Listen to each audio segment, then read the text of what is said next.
الحمد لله نحمده ونستعينه ونستغفره ونؤمن به ونتوكل عليه ونعوذ بالله من شرور أنفسنا ومن سيئات أعمالنا من يهده الله فلا مضل له ومن يضلله فلا هادي له وأشهد أن لا إله إلا الله وحده لا شريك له وأشهد أن سيدنا وسندنا وحبيبنا وشفيعنا ومولانا محمدا عبد الله ورسوله صلى الله عليه وعلى آله وسلم تسليما كثيرا كثيرا الذي أرسله بالحق بشيرا ونذيرا وداعيا إلى الله بإذنه وسراجا منيرا أما بعد فإن خير الحديث كتاب الله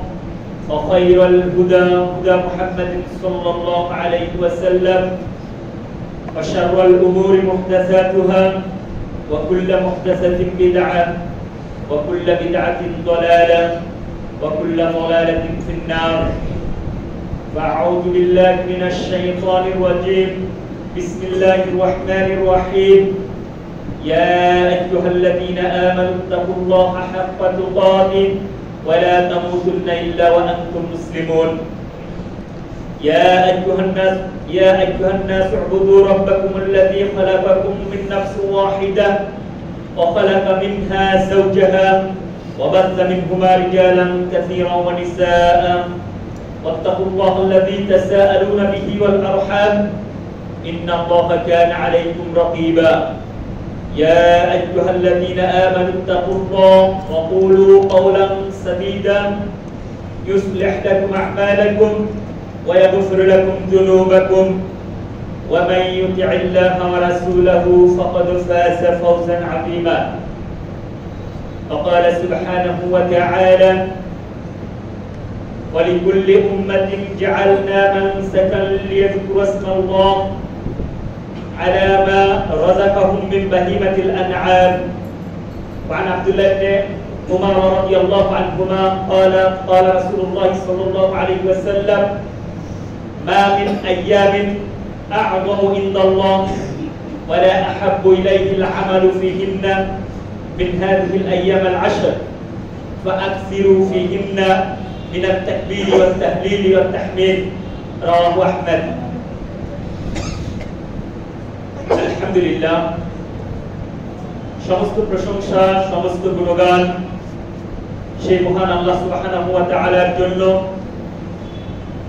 যে মহান আল্লাহ সুবহানাহু ওয়া তাআলা আমাদেরকে বছরের শ্রেষ্ঠতম দিনগুলোর মধ্যে একটি দিন এবং আরো শ্রেষ্ঠতম এই জন্যই যে এই দিনের মধ্যে এই দিন সময়ের মধ্যে শুক্রবারের দিন এবং আরো শ্রেষ্ঠতম এই জন্যই যে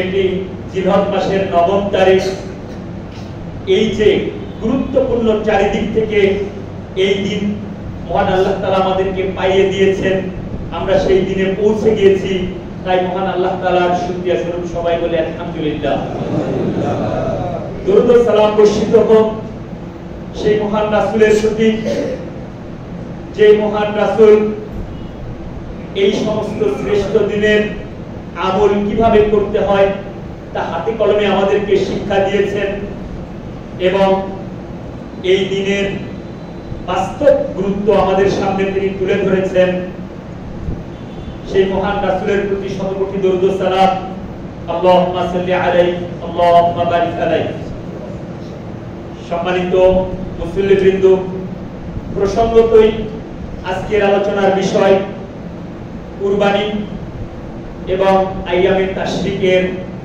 আমল সমূহ মহান আল্লাহ সুবহানাহু ওয়া তাআলা আমাদেরকে 12টি মাসের মধ্যে 4টি মাস হারাম ঘোষণা করেছেন পবিত্র মাস সেই 4টি মাসের মধ্যে একটি মাস জিলহজ মাস এবং এই জিলহজ মাসের প্রথম 10টি দিন মহান আল্লাহ তাআলার নিকটে এতই প্রিয় যে বছরের অন্য কোনো দিন এত প্রিয় নয়। আমরা সেই দিনগুলোকে অবস্থান করছি এবং সেই দিনগুলোর আমরা শেষ পর্যায়ে চলে এসেছি। স্বাভাবিকভাবে যে কোনো আমলের ক্ষেত্রে হোক, যে কোনো কাজের ক্ষেত্রে হোক, যখন শেষ প্রান্তে চলে আসি তখন সেটার গুরুত্ব আরো বেড়ে যায়। যার কারণে মহান আল্লাহ তাআলা জিলহজ মাসের এই 10 দিনের গুরুত্ব এবং মর্যাদা উল্লেখ করে সেই 10 দিনের শপথ করার পরেও তিনি 9 তারিখ এবং 10 তারিখের আলাদাভাবে শপথ করেছেন, কেননা শেষের এই দুইটি দিন আরো বেশি গুরুত্বপূর্ণ। আমরা সেই 9 তারিখে উপনীত হয়েছি। এখন আমাদের দেখার বিষয় যে আমরা 8টি দিন পার করে ফেলেছি। এই 8টি দিনে আমরা কে কতটুকু সৎকর্ম করতে পেরেছি, কে কতটুকু জিকির আজকার করতে পেরেছি, কে কতটুকু নফল সিয়াম পালন করতে পেরেছি, কে কতটুকু নফল সালাত আদায় করতে পেরেছি, কে কতটুকু দান সাদাকা করতে পেরেছি। আমার মনে হয় এমন অনেক বান্দা পাওয়া যাবে যদি হাত তুলতে বলা হয় যে এই কয়দিনে তাকবীর পাঠ করেনি, এমন কেউ আছে কিনা। আমার মনে হয় অনেক হাত উঠেও যেতে পারে যে আমরা তাকবীরটাও পাঠ করিনি। আল্লাহু আকবার, আল্লাহু আকবার, লা ইলাহা ইল্লাল্লাহ, আল্লাহু আকবার, আল্লাহু আকবার, ওয়ালিল্লাহিল হামদ। এই জন্য আমরা নিজেরাই নিজেদেরকে যদি প্রশ্ন করি যে 8টা দিন আমার জীবন থেকে চলে গেছে, আমি কতটুকু পাথেয় জোগাড় করতে পেরেছি। আমরা 9 তারিখে এসেছি। এই দিনগুলো অত্যন্ত গুরুত্বপূর্ণ। আমাদেরকে খতিব সাহেবরা অনেকবারই এই কয়েকদিনের মধ্যে বেশ কয়েকবার তারা সুযোগ পেয়েছেন, বলেছেন। তারপরেও আপনাদেরকে আবার স্মরণ করে দেই, আমি সহ আপনারা যেন আমরা নসিহত প্রাপ্ত হই। মহান আল্লাহ তাআলা সূরা আল হজ্জে তিনি বলছেন, ওয়ায়াযকুরুসমাল্লাহি ফি আইয়ামিন মা'লুমাত, জানাশোনা এই দিনগুলোতে যেন তারা আল্লাহ তাআলাকে স্মরণ করতে পারে।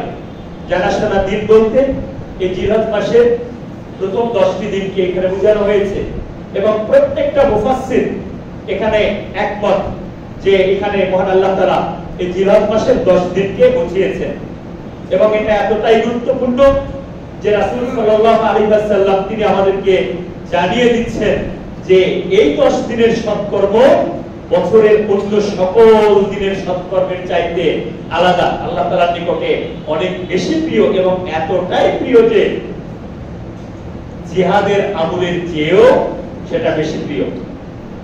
আব্দুল্লাহ ইবনে ওমর রাদিয়াল্লাহু আনহু তিনি বলেন, রাসূল সাল্লাল্লাহু আলাইহি ওয়াসাল্লাম বলেছেন, মা মিন আইয়ামিন আ'যামু ইনদাল্লাহ ওয়া লা আহাব্বু ইলাইহিল আমালু ফীহিন্না।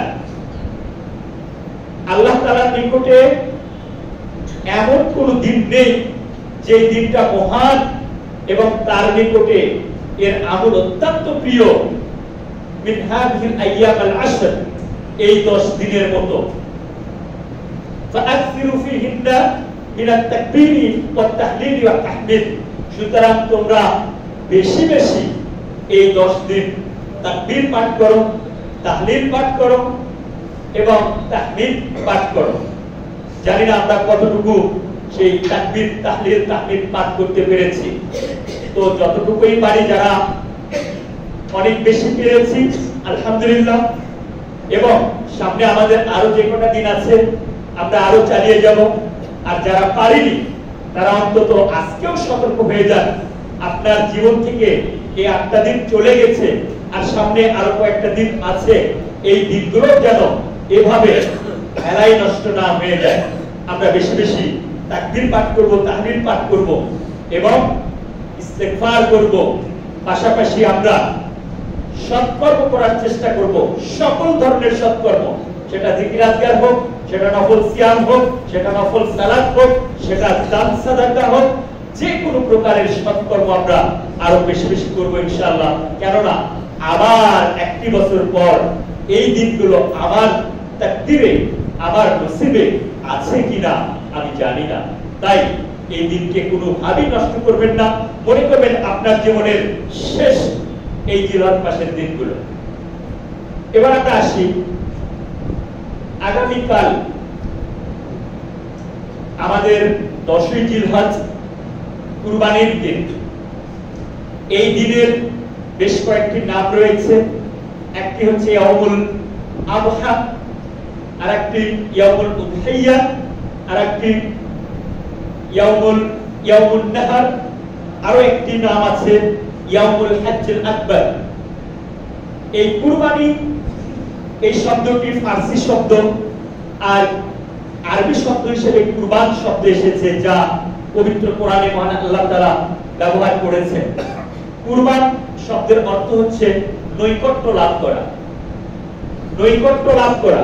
তো কুরবান এর পারিভাষিক অর্থটা কি? কুরবান কি?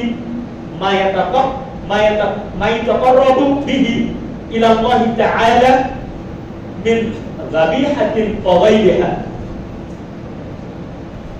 জবাহকৃত পশু এবং অন্যান্য কিছুর মাধ্যমে আল্লাহ তাআলার নিকটবর্তী হওয়া, আল্লাহ তাআলার নৈকট্য লাভ করা, এর নাম হচ্ছে কুরবান।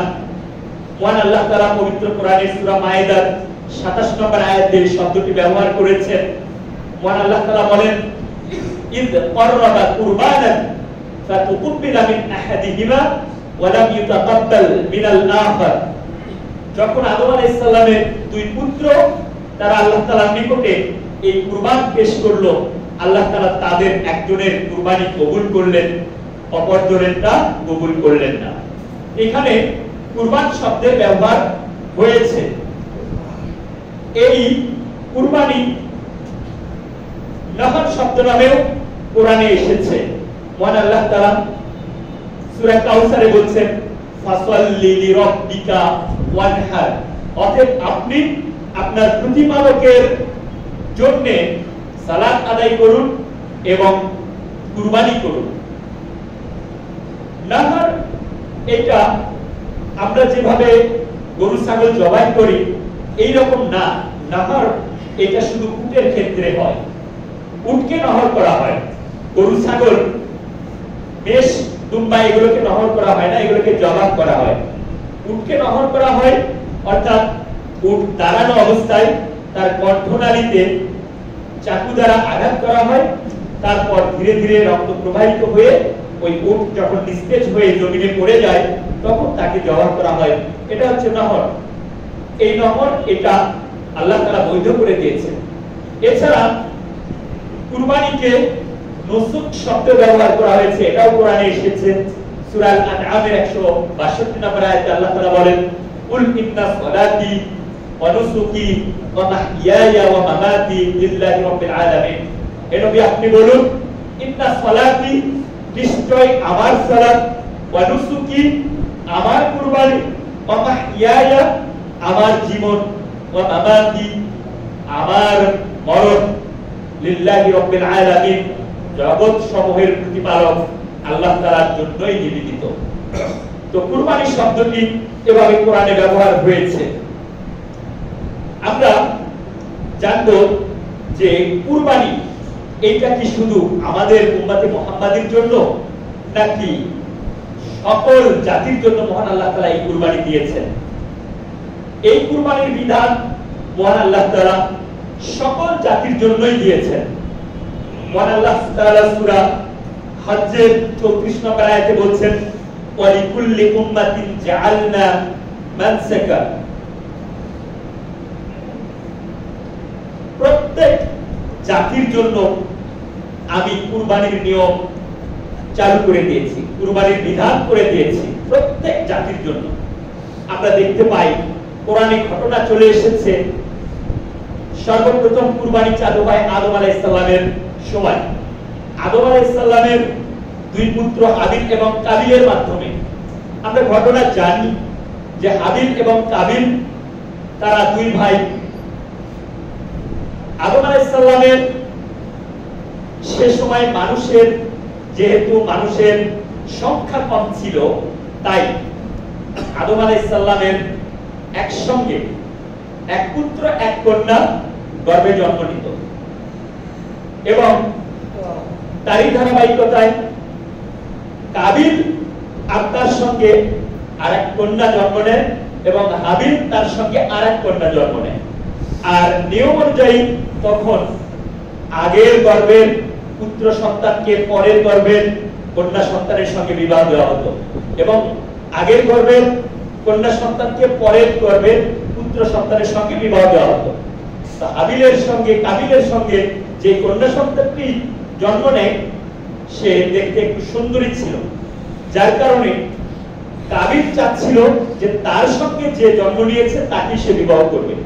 পরিশেষে আদম আলাইহিস সালাম ফয়সালা করে দেন আল্লাহ তাআলার তরফ থেকে, সেটা হচ্ছে তারা দুইজন আল্লাহ তাআলার নিকট কুরবান পেশ করবে, যার কুরবানি কবুল হয়ে যাবে সেই এই কাবিলের সঙ্গে সেই সুন্দরী মেয়েটাকে বিবাহ করবে। আর কুরবান হিসাবে তারা পেশ করে তাদের কাছে তাদের পেশা অনুযায়ী তাদের কাছে যে সম্পদ ছিল সেটা। হাবিলের কাছে হাবিল মেষ চড়াতো, তো হাবিলের কাছে মেষ ছিল সর্বোৎকৃষ্ট মেষ, হাবিল আল্লাহ তাআলার জন্য কুরবান করে দেন।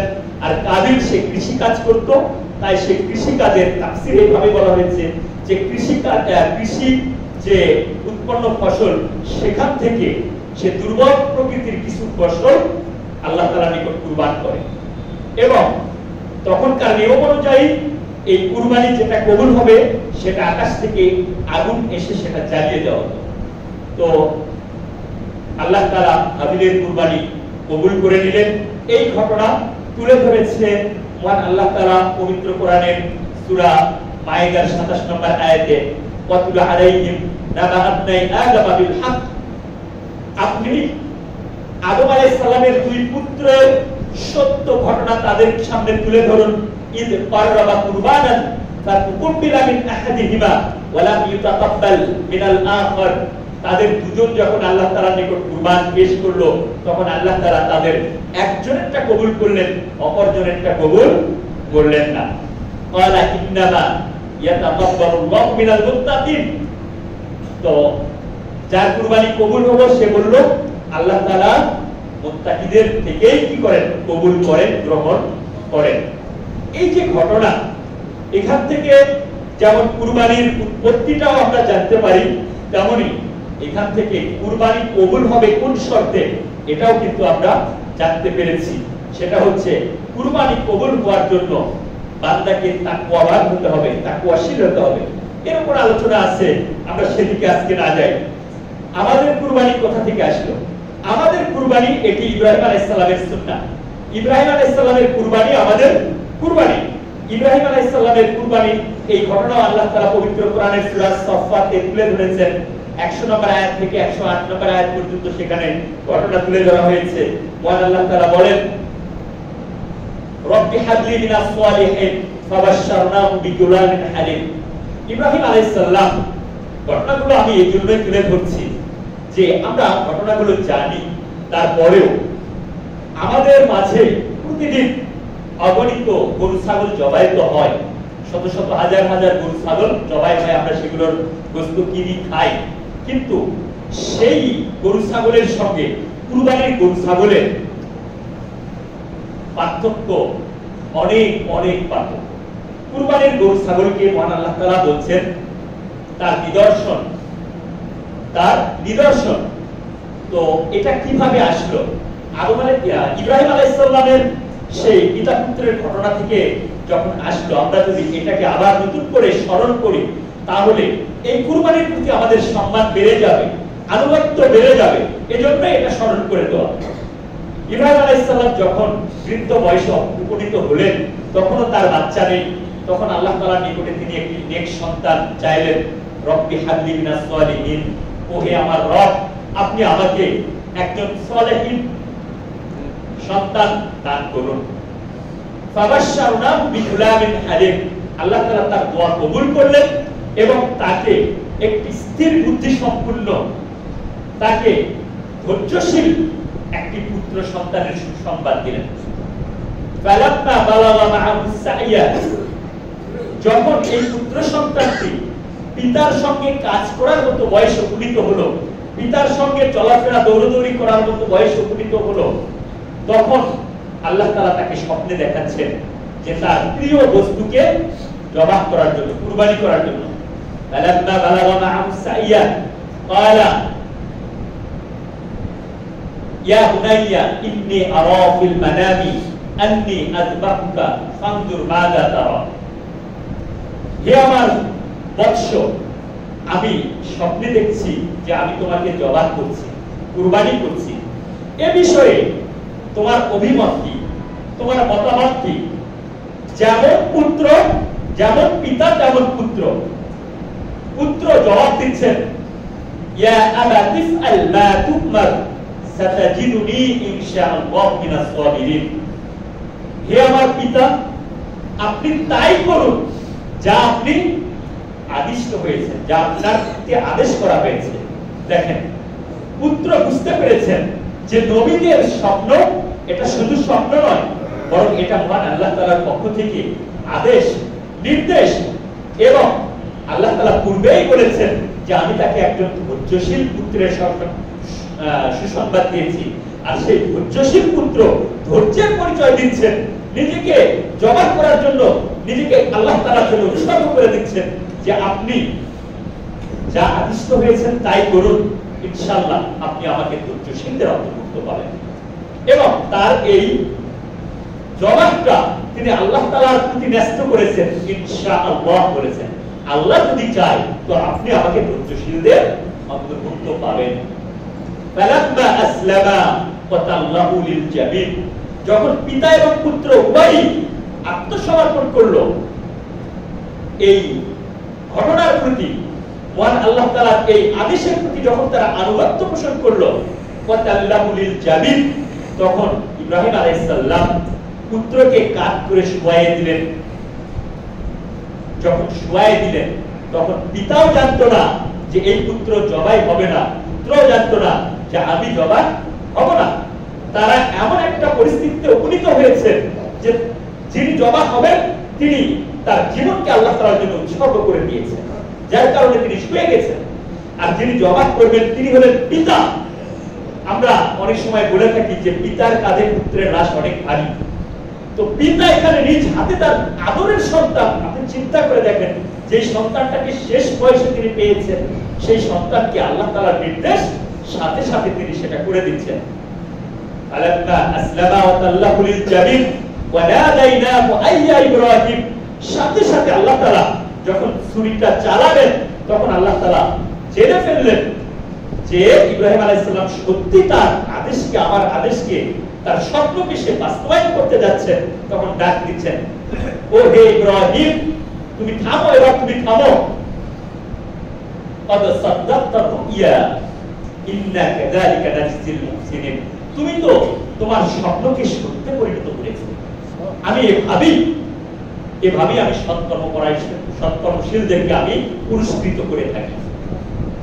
এই যে পরীক্ষায় পাস, এটা যে অনেক বড় পরীক্ষা ছিল, মহান আল্লাহ তাআলা সে কথাই বলেছেন। এটা কত বড় পরীক্ষা হতে পারে বলেন, যে একটা আদরের সন্তানকে বৃদ্ধ বয়সে পেয়েছে, সেই সন্তানকে আল্লাহ তাআলা জবাই করতে বলেছেন।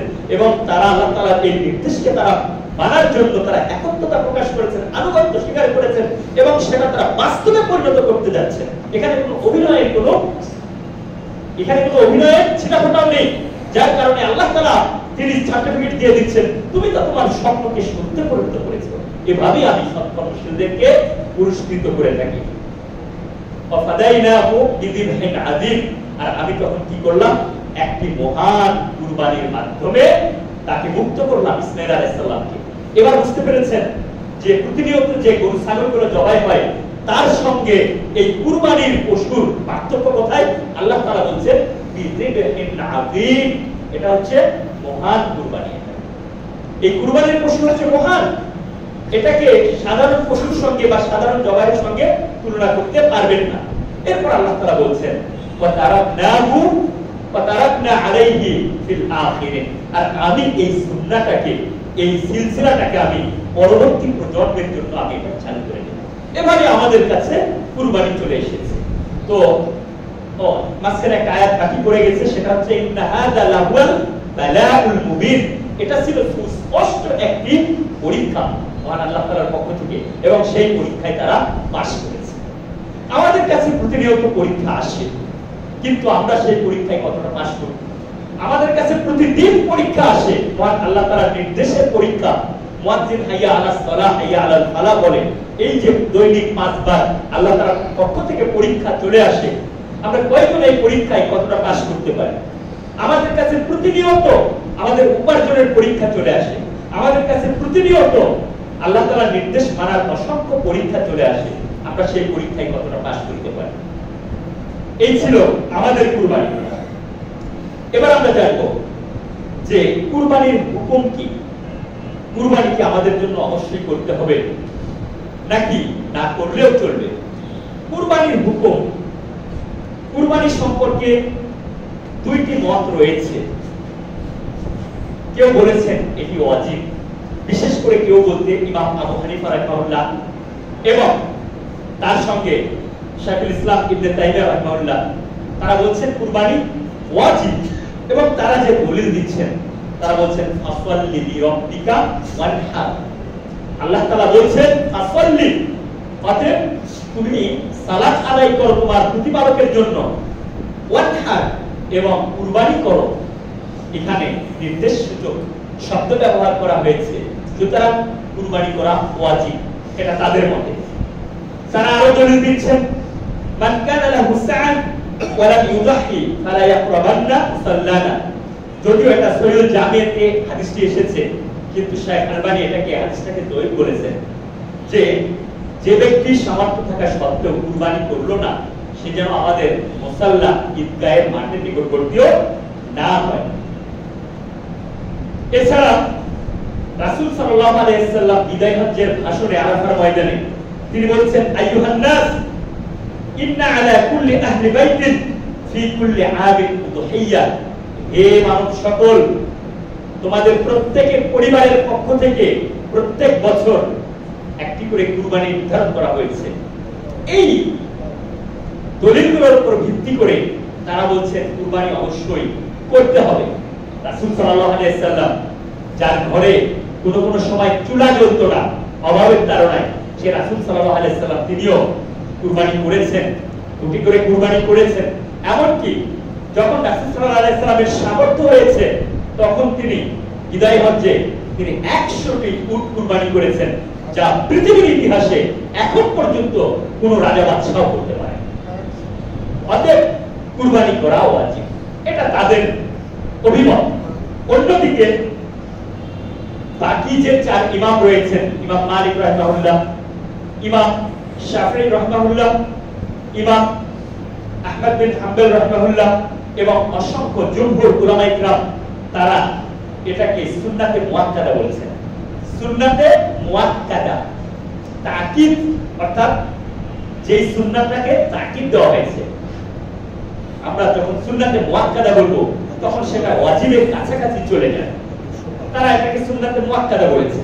এবং তারাও দলিল হিসাবে যেটা দিচ্ছেন সেটা হচ্ছে উম্মে সালামা রাদিয়াল্লাহু আনহা এর হাদিস, ইযা রাআইতুম হিলালাতিল হিজ্জাহ, যখন তোমাদের কেউ জিলহজ মাসের চাঁদ দেখবে, ফাআরাদা আহাদুকুম আইয়ুদাহিয়া, এবং তোমাদের কেউ যখন চাঁদ দেখার পর তোমাদের কেউ কুরবানি করার ইচ্ছা যদি পোষণ করে, ফালইউমসিক আন শা'রিহি ওয়া আযফারিহি, সে যেন তার চুল এবং নখ না কাটে। এখানে যে ভাষাটা ব্যবহার করা হয়েছে, রাসূল সাল্লাল্লাহু আলাইহি ওয়াসাল্লাম যে ভাষা ব্যবহার করেছেন, ওয়া আরাদা আহাদুকুম আইয়ুদাহিয়া, তোমাদের কেউ যদি কুরবানি করার ইচ্ছা পোষণ করে। এই যে ইচ্ছা পোষণ করা, এই শব্দটি ব্যবহারের দিক থেকে তারা বলছেন যে চাইলে করবে, না চাইলে না করবে, এমনটাকে ইচ্ছা পোষণ করা হয়। এছাড়া তবারানী কাবিরে যে হাদিসটি এসেছে, যেখানে দেখা যাচ্ছে যে আবু বকর রাদিয়াল্লাহু আনহু, ওমর রাদিয়াল্লাহু আনহু, তারা এবং আরো অনেক সাহাবী রয়েছেন, তারা কোনো বছর তারা কুরবানি করেননি। এই দলিলটা তারা পেশ করেছে।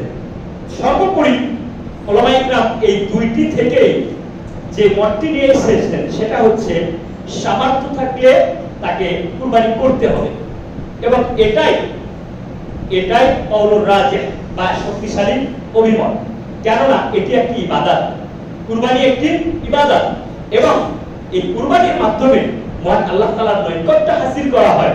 যার কারণে মহান আল্লাহ তাআলা এই কুরবানির মতো একটি বিধান তিনি সমগ্র জাতির উপরেই তিনি ন্যস্ত করেছেন।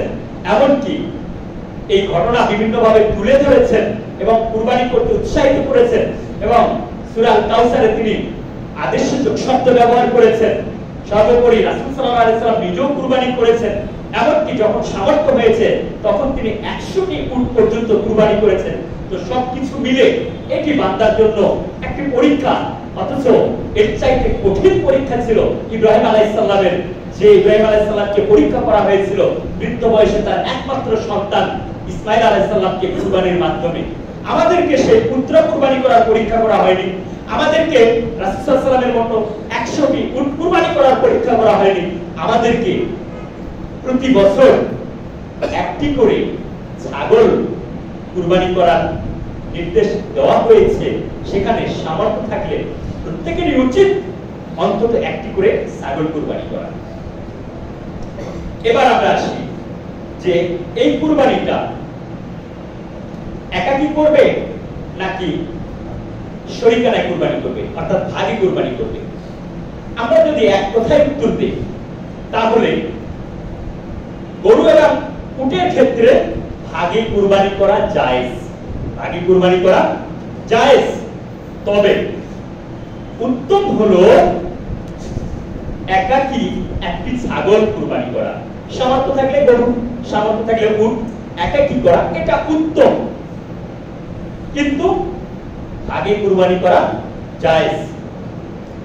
বর্তমান পরিস্থিতিতে বিষয়টা এমন ভাবে হয়েছে যে রাসূল সাল্লাল্লাহু আলাইহি সাল্লামের সময় ভাগে কুরবানি দিয়েছেন তারা কিছুটা অভাব অনাটনের কারণে তারা এই কাজটা করেছে। কিন্তু বর্তমানে আমরা যদি এই ভাগে কুরবানির পরিস্থিতিটা দেখি তাহলে দেখা যায় যে এখানে একটা গরুতে 3টা হোক, 5টা হোক, 4টা হোক, 6টা হোক, 7টা হোক, যে ভাগগুলো বসানো হয়, যে অর্থটা নির্ধারণ করা হয়, এর চাইতে কম অর্থ দিয়ে খুব সুন্দর মাপের একটি ছাগল কুরবানি হয়ে যায়। সেক্ষেত্রে আমার মনে হয় যে ওই ভাগের চাইতে একটি ছাগল একাকী কুরবানি করা অনেক বেশি উত্তম। কেননা রাসূল সাল্লাল্লাহু আলাইহি ওয়াসাল্লামের সময় ভাগের কুরবানি আর এখনকার এই ভাগের কুরবানির মধ্যে বিস্তর একটা পার্থক্য পাওয়া যাচ্ছে উদ্দেশ্যে। তাই বিষয়টা যদি ওই রকমই হয় তাহলে আমি বলবো যে একটি ছাগল কুরবানি করাটাই উত্তম। তাছাড়া রাসূল সাল্লাল্লাহু আলাইহি ওয়াসাল্লাম নিজেও তিনি কিন্তু ছাগলই কুরবানি করতেন। তিনি মোটা তাজা শিংওয়ালা দুটি ছাগল কুরবানি করতেন, যার একটি নিজের পরিবারের জন্য আর একটি উম্মতের জন্য তিনি কুরবানি করতেন। অতএব ছাগল কুরবানি এটাও রাসূল সাল্লাল্লাহু আলাইহি ওয়াসাল্লামের পছন্দের একটি কুরবানি। সুতরাং আমাদের বিষয়টা যদি এমন হয় যে ছাগলের চাইতে গরুর ভাগাতে বেশি অর্থ খরচ করতে হচ্ছে, তাহলে ওই গরুর ভাগের চাইতে একটি ছাগল কুরবানি করাই উত্তম। তবে আবারও বলছি, সবকিছু মিলে এক কথায় যদি বলি তাহলে গরু এবং উট কুরবানিতে ভাগ শরীকানা করা এটা জায়েজ, তবে উত্তম হচ্ছে একাকী কুরবানি করা। কুরবানির পশুর গুণাবলী বা শর্তাবলী, কোন কোন পশু কুরবানি করা যাবে বা কোনগুলো যাবে না। মহান আল্লাহ তাআলা বলছেন, ওয়াইযকুরু ইসমাল্লাহি আলা মা রাযাকাহুম মিন বাহিমাতিল আনআম, তাদেরকে যে জীবন উপকরণ দেওয়া হয়েছে এই চতুষ্পদ জন্তু, এর উপর তারা যেন আল্লাহ তাআলার নাম স্মরণ করতে পারে। এখানে বাহিমাতুল আনআম মহান আল্লাহ তাআলা ব্যবহার করেছেন চতুষ্পদ জন্তু। এবং চতুষ্পদ জন্তু বলতে আমরা হাদিস থেকে যেটা পাই সেটা হচ্ছে উট, গরু, ছাগল। উট এবং উট জাতীয়, উট, উটনি, গরু, গরু জাতীয় যেগুলো আছে, গরু এবং গরুর জাত মহিষ। যদিও কেউ কেউ বলেছেন মহিষ কুরবানি অতটা পছন্দ করেননি, কিন্তু মহিষ এটা গরুরই একটি জাত, সুতরাং এটা কুরবানি করা জায়েজ। এরপর ছাগল, এবং ছাগলের যে প্রকারভেদগুলো রয়েছে সেটা দুম্বা, মেষ বা ভেড়া, এগুলো হচ্ছে বাহিমাতুল আনআম বা চতুষ্পদ জন্তু। এবং এই উট, গরু, ছাগল এগুলো শুধু নামমাত্র হলেই হবে না, এর জন্য রাসূল সাল্লাল্লাহু আলাইহি ওয়াসাল্লাম যে শর্ত জুড়ে দিয়েছেন সেটা হচ্ছে দাতিল হতে হবে। রাসূল সাল্লাল্লাহু আলাইহি ওয়াসাল্লাম বলেন, লা তাযবাহু ইল্লা মুসিন্না, তোমরা দাতিল ছাড়া কুরবানি করো না, জবাহ করো না। দাতিল বলতে দুধ দাঁত পড়ে গিয়ে তারপর যে নতুন দাঁতটা ওঠে, এটাই হচ্ছে দাতিল। তো এখানে কিছু বিষয় থাকে, সেটা হচ্ছে যেমন স্বাভাবিকভাবে দেখা যায় ওট 5 বছর বয়সে সে দুধ দাঁত পড়ে গিয়ে নতুন দাঁত ওঠে, যেমন মানুষের 7 বছর বয়সে দুধ দাঁত পড়ে গিয়ে নতুন দাঁত ওঠে। উটের ক্ষেত্রে এটা 5 বছরে গবেষণায় দেখা যায়। গরুর ক্ষেত্রে সেটা হয়ে যায় 2 বছর, 2 বছরে গরুর দাঁত পড়ে গিয়ে নতুন দাঁত ওঠে। ছাগল এবং ছাগল জাতীয় এই সমস্ত প্রাণীর ক্ষেত্রে 1 বছরে দুধ দাঁত পড়ে গিয়ে নতুন দাঁত ওঠে। সেক্ষেত্রে কোন আলেম ওলামা তারা বলেছেন যে যদি এসব প্রাণীর এই বয়সে উপনীত হয়, তারপরেও যদি মানে দুধের দাঁত না পড়ে যায়, তাহলে তা দিয়ে কুরবানি করা যাবে, এটা জায়েজ বলেছেন।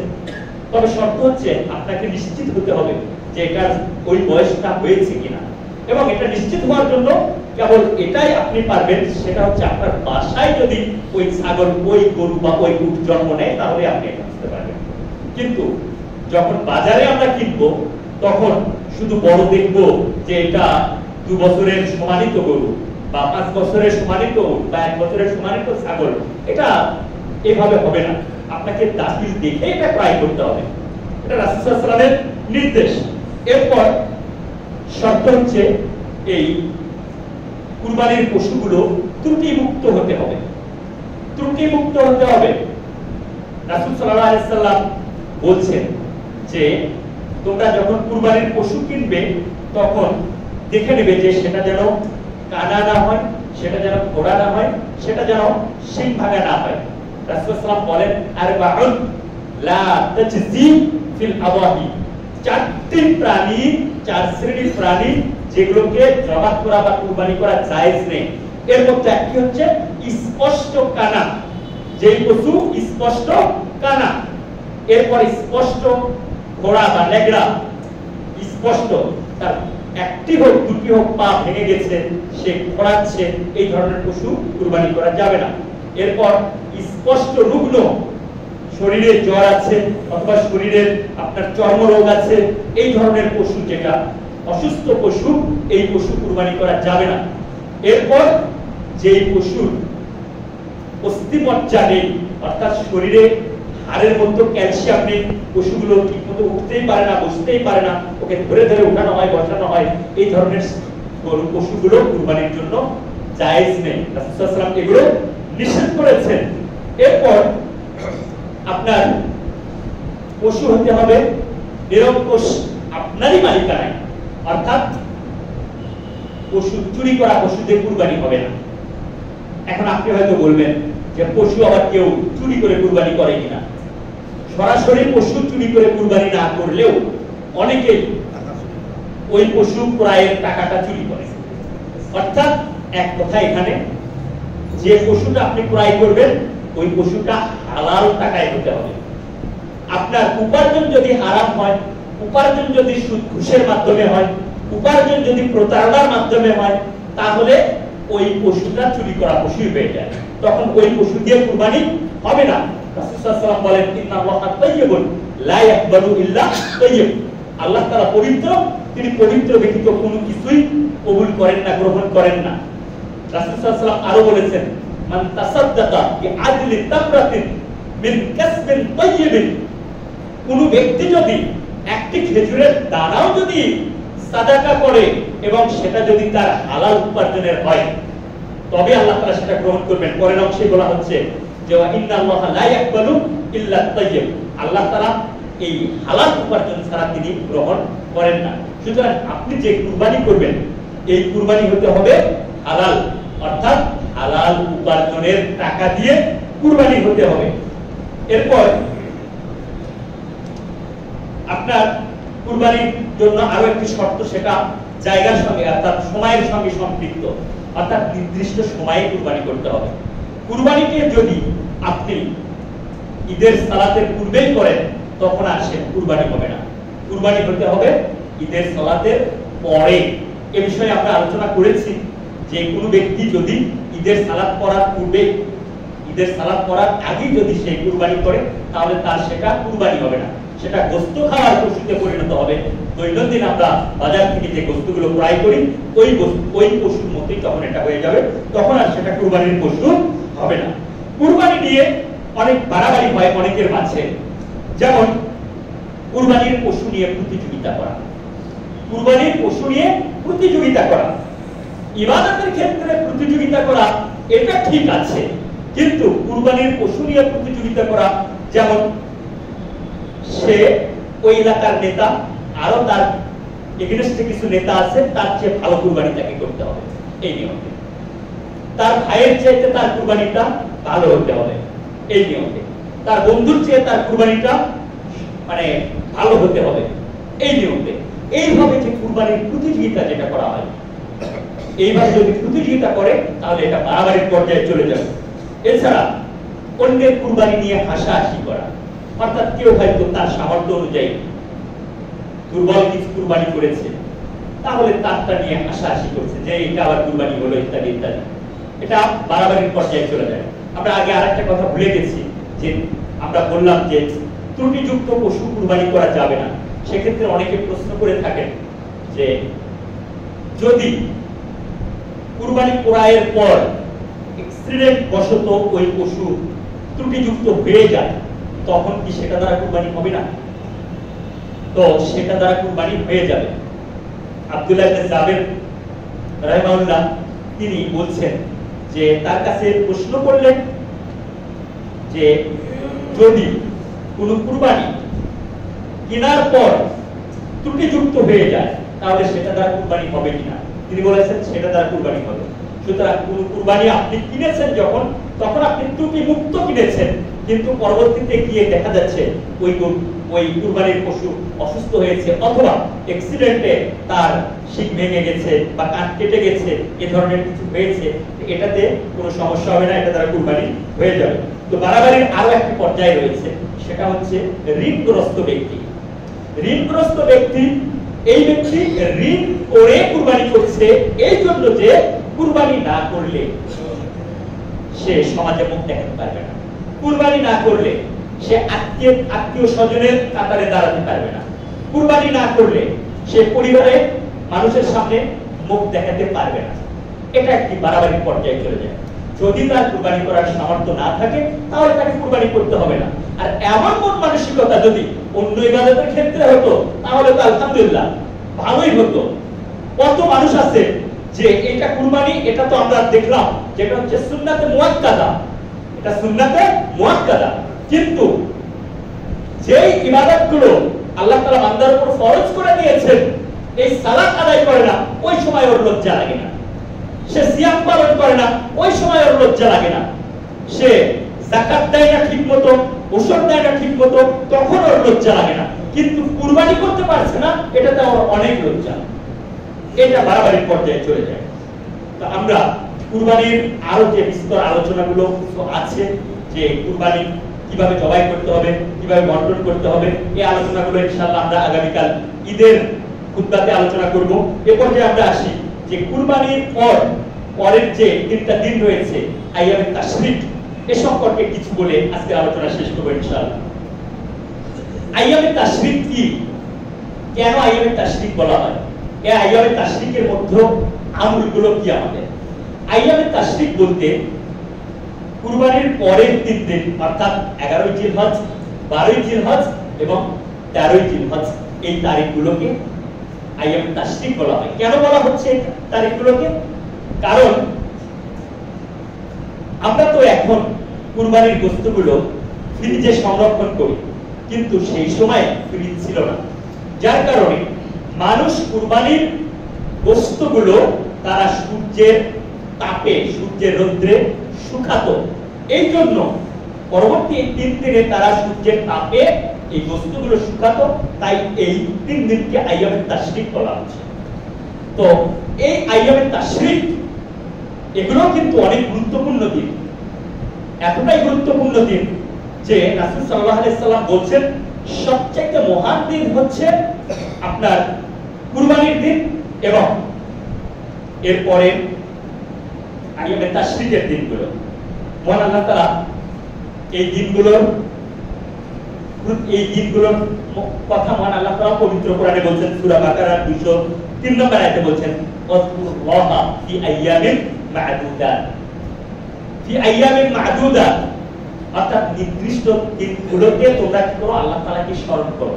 এখানে মুফাসসিরগণ সকলেই ঐক্যমত যে নির্দিষ্ট দিন বলতে আইয়ামে তাশরিকের 3 দিনকে বোঝানো হচ্ছে। অর্থাৎ ওই 3 দিনও আমাদের কি করতে হবে, আল্লাহ তাআলাকে বেশি বেশি স্মরণ করতে হবে। কিসের মাধ্যমে? জিকির আজকারের মাধ্যমে, নফল ইবাদতের মাধ্যমে, বেশি বেশি সৎকর্মের মাধ্যমে আমাদেরকে ওই দিনগুলোকে স্মরণ করতে হবে। যার কারণে এই দিনগুলোর নামও রাখা হয়েছে আইয়ামুল ইবাদা, আইয়ামুল যিকর, আইয়ামুল শুকর। এই দিনগুলোকে আইয়ামুল ইবাদা বলা হচ্ছে, ইবাদতের দিন, অতিরিক্ত ইবাদতের দিন। এই দিনগুলোকে বলা হচ্ছে আইয়ামুল যিকর, আল্লাহ তাআলাকে স্মরণ করার দিন। এই দিনগুলোতেও আমাদেরকে তাকবীর পাঠ করতে হবে, তাহলিল পাঠ করতে হবে, তাহমিদ পাঠ করতে হবে। এমনকি 13 তারিখ অর্থাৎ জিলহজ মাসের 13 তারিখ মাগরিব পর্যন্ত এই তাকবীর, তাহলিল, তাহমিদ চলতেই থাকবে এটা। এবং এই 13 তারিখ পর্যন্ত এটা আপনি তাকবীরে মুতলাক এবং তাকবীরে মুকাইয়াদ আপনি দুইটাই পাবেন। অর্থাৎ সর্ব অবস্থায় আপনি তাকবীর পাঠ করতে পারবেন এবং প্রতি সালাতের পরপর, ফরজ সালাতের পরপরও আপনাকে তাকবীর পাঠ করতে হবে। অর্থাৎ এগুলো হচ্ছে আইয়ামুল যিকর, আল্লাহ তাআলাকে স্মরণ করার দিন। এবং রাসূল সাল্লাল্লাহু আলাইহি ওয়াসাল্লাম বলছেন আইয়ামু তাশরিক, আইয়ামু আকলিন ওয়া শুরবিন ওয়া যিকরুল্লাহ। এই আইয়ামে তাশরিকের 3টা দিন, এগুলো হচ্ছে আপনার খাবারের দিন, পান করার দিন এবং আল্লাহ তাআলাকে স্মরণ করার দিন। অর্থাৎ ওই 3 দিনও আপনি চাইলেও সিয়াম পালন করতে পারবেন না। ওই 3 দিন খাওয়ার দিন, পান করার দিন, আল্লাহ তাআলার শুকরিয়া আদায় করার দিন, আল্লাহ তাআলাকে স্মরণ করার দিন। এবং কুরবানির দিনের পরই ওই দিনটা সবচাইতে মহান দিন। মহান রাসূল সাল্লাল্লাহু আলাইহি সাল্লাম বলেন, আব্দুল্লাহ ইবনে মুরতিব রাদিয়াল্লাহু আনহু তিনি বর্ণনাকারী বলছেন, ইন্না আ'যামাল আইয়ামি ইয়াউমুন নাহর, পৃথিবীর মধ্যে সবচাইতে মহান দিন হচ্ছে ইয়াউমুন নাহর তথা কুরবানির দিন। সুম্মা ইয়াউমুল ফিতর, অতঃপর তার পরের দিন অর্থাৎ 11 তারিখের দিন। আইয়ামে তাশরিকের দিনটাও তাহলে আপনার মহান দিনেরই একটি অন্তর্ভুক্ত। এছাড়া আমরা দেখতে পাই যে এই আইয়ামে তাশরিকের দিনগুলোতে কুরবানির দিনের অনেক আমলগুলো আইয়ামে তাশরিকের দিনে করা হয়ে থাকে। যেমন হাজিরা যখন এই যে 10 তারিখে চলে আসে তখন তারা এই দিন কি করেন, জামারায় কঙ্কর নিক্ষেপ করেন, বড় জামারায়।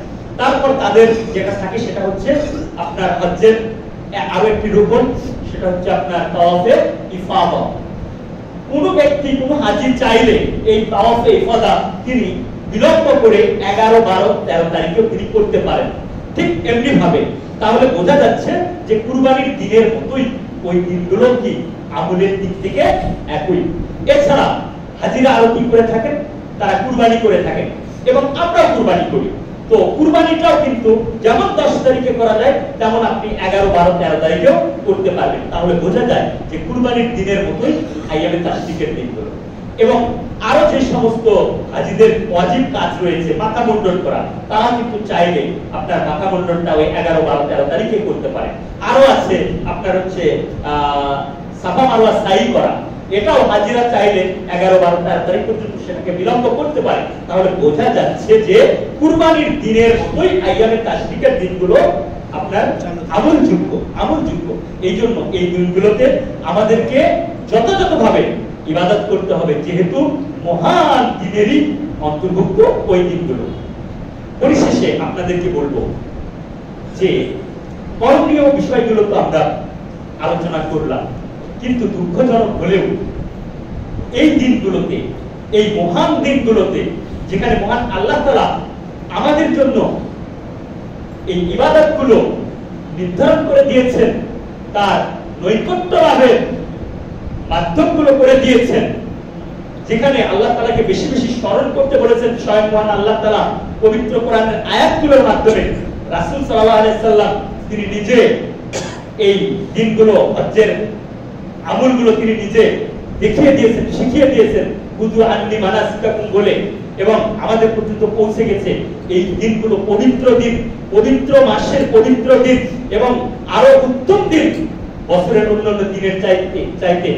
তারপরে দুঃখজনক হলেও সত্য যে এই দিনগুলোতে আমাদের মুসলিম পরিবারের সন্তানরা, আমার আপনার সন্তানরা, আমার আপনার ছোট ভাই, আমার আপনার কাছে নিকটের আত্মীয় স্বজন, আমার আপনার ভাতিজারা, তারা এমন কিছু কাজ করে, এমন কিছু কর্ম তারা করে এই দিনগুলোতে, যেটা কোনোভাবেই চায় না, যেটা কোনোভাবেই চায় না। যেখানে যেই দিনগুলোতে ইবাদত করা আল্লাহ তাআলার পক্ষ থেকে নির্ধারিত, এবং যেই দিনগুলোর সম্মান যত বেশি, এই দিনগুলোতে যদি কোনো বান্দা অপকর্ম করে তাহলে তার পাপের শাস্তিও তত বেশি। অথচ বিশেষ করে এই যুবক শ্রেণী, আমরা বিগত বছরগুলোতে দেখেছি যে অনেকের বাসায় এই দিনগুলোতে অনিসলামিক কাজ বেশি বেশি চলে। যেমন দাওয়াতের নামে বেপরদা, মানে বেহায়াপনা, বেলিল্লাহপনা, এটা চলতে থাকে বাসা বাড়িতে। এরপর এই দিনগুলোতে আপনার মানে নেট ব্যবহার হয়, সেখানে অশ্লীলতা, টিভি ব্যবহার হয়, সেখানে অশ্লীলতা। এই অশ্লীলতার কোনো শেষ নেই। সবচেয়ে বড় যে বিষয়, বিরক্তিকর যে বিষয়, সেটা হচ্ছে বিভিন্ন রাস্তার মোড়ে মোড়ে বা বাসায় বাসায় এত বড় বড় বাদ্যযন্ত্র বাজানো হয়, যে সমস্ত বান্দাগুলো তারা আল্লাহ তাআলাকে স্মরণ করতে চায়, আল্লাহ তাআলার ইবাদত করতে চায়, তাদের ইবাদতে, তাদের আল্লাহ তাআলার জিকির আজকারে পর্যন্ত বাধাগ্রস্ত করে ফেলে তারা। এছাড়া বিভিন্ন ধরনের অসুস্থ ব্যক্তি থাকে, বা বিভিন্ন ধরনের আপনার আল্লাহ ইবাদত গুজার ব্যক্তি থাকে, তাদেরকে বিভিন্ন ভাবে তারা বাধাগ্রস্ত করে থাকে। তো আমরা আমাদের প্রত্যেকের জায়গা থেকে মান রাআ মুনকারান ফালিওয়াইয়ির বিয়াদি, যখন কোনো অন্যায় দেখবে তখন সেটা হাত দ্বারা প্রতিহত করবে, না হলে মুখ দ্বারা প্রতিহত করবে, তা না হলেও অন্তর দ্বারা ঘৃণা করবে। এই মানদণ্ডে এসে আমরা যেন আমাদের পরিবারে কেউ যেন এমন না করতে পারে, আমাদের আশেপাশেও কেউ যেন এমন না করতে পারে, আমরা সেই দিক দিয়ে সচেতন হব। ইনশাআল্লাহ আমরা যদি সমাজকে বাঁচাতে পারি তাহলে আমরা নিজেরাও বাঁচতে পারবো, মহান আল্লাহ তাআলার গজব থেকে আমরা রেহাই পাবো। মহান আল্লাহ তাআলা আমাদেরকে এই বিশেষ গুরুত্বপূর্ণ ফজিলতপূর্ণ দিনগুলোর যথাযথ মূল্যায়ন করার তৌফিক দান করুন, এবং আমাদেরকে যাবতীয় রিয়া মুক্ত করে শুধুমাত্র মহান আল্লাহ তাআলার সন্তুষ্টির উদ্দেশ্যে, তার নৈকট্য লাভের উদ্দেশ্যে আমাদের কুরবানিগুলোকে আল্লাহ তাআলা কবুল করে নিন। এই আশাবাদ ব্যক্ত রেখে আমি আজকের আলোচনা শেষ করছি। আকুলু কাওলি হাযা আস্তাগফিরুল্লাহ লি ওয়া লাকুম ওয়া লিসাইরিল মুসলিমিনা মিন কুল্লি যামবিন ওয়া আতুবু ইলাইহি আস্তাগফিরুহু ইন্নাহু হুয়াল গফুরুর রাহিম। আলহামদুলিল্লাহি রাব্বিল আলামিন ওয়াল আকিবাতু লিল মুত্তাকিন ওয়াস সালাতু ওয়াস সালামু আলা আশরাফিল আমবিয়া ওয়াল মুরসালিন نبينا محمد وعلى آله وصحبه أجمعين ومن تبعهم بإحسان إلى يوم الدين. أما بعد، أعوذ بالله من الشيطان الرجيم. بسم الله الرحمن الرحيم. إن الله وملائكته يصلون على النبي يا أيها الذين آمنوا صلوا عليه وسلموا تسليما. اللهم صل على محمد وعلى آل محمد كما صليت على إبراهيم وعلى آل إبراهيم إنك حميد مجيد، وبارك على محمد وعلى آل محمد كما باركت على إبراهيم وعلى آل إبراهيم إنك حميد مجيد. اللهم أعز الإسلام والمسلمين، اللهم أعز الإسلام والمسلمين وأذل الشرك والمشركين ودمر أعداءك وأعداء الدين. اللهم انصر من نصر دين محمد صلى الله عليه وسلم، اللهم اخذل من خذل دين محمد صلى الله عليه وسلم. اللهم انصر المسلمين واقتل الكفرة والمبتدئة واليهود والنصارى والهنود والمرتدين. اللهم اغفر للمؤمنين والمؤمنات والمسلمين والمسلمات والأحياء منهم والأموات. اللهم إنا نجعلك في نحورهم ونعوذ بك من شرورهم. اللهم شتت شملهم، اللهم مزق جمعهم، اللهم دمر ديارهم، اللهم زلزل أقدامهم، اللهم خالف بين كلماتهم، اللهم خذهم أخذ عزيز مقتدر يا رب العالمين. ربنا ظلمنا أنفسنا وإن لم تغفر لنا وترحمنا لنكونن من الخاسرين. ربنا آتنا في الدنيا حسنة وفي الآخرة حسنة وقنا عذاب النار. ربنا هب لنا من أزواجنا وذرياتنا قرة أعين واجعلنا للمتقين إماما. ربنا اصرف عنا عذاب جهنم إن عذابها كان غراما. ربنا اغفر لنا ربنا اغفر لي ولوالدي وللمؤمنين يوم يقوم الحساب. رب ارحمهما كما ربياني صغيرا، رب ارحمهما كما ربياني صغيرا، رب ارحمهما كما ربياني صغيرا. اللهم إنا نعوذ بك من الهم والحزن والعجز والكسل والجبن والبخل وضلع الدين وغلبة الرجال. اللهم إنا نعوذ بك من جهد البلاء ودرك الشقاء وسوء القضاء وشماتة العداء. اللهم إنا نعوذ بك من البرص والجنون والجذام ومن سيء الأسقام. لا إله إلا الله الحليم الكريم. سبحان الله رب العرش العظيم والحمد لله رب العالمين. نسألك موجبات رحمتك وعزائم مغفرتك والغنيمة من كل بر والسلامة من كل إثم. لا تدع لنا ذنبا إلا غفرته ولا هما إلا فرجته ولا دينا إلا قضيته ولا مريضا إلا شفيته ولا حاجة من حوائج الدنيا والآخرة هي لك رضا إلا قضيتها ويسرتها يا أرحم الراحمين يا أكرم الأكرمين يا رحم المساكين يا ذا القوة المتين يا ذا الجلال والإكرام. عباد الله رحمكم الله، إن الله يأمر بالعدل والإحسان وإيتاء ذي القربى وينهى عن الفحشاء والمنكر والبغي يعظكم لعلكم تذكرون. فاذكروا الله يذكركم وادعوا يستجب لكم ولذكر الله تعالى أعلى وأولى وأعظم وأكبر.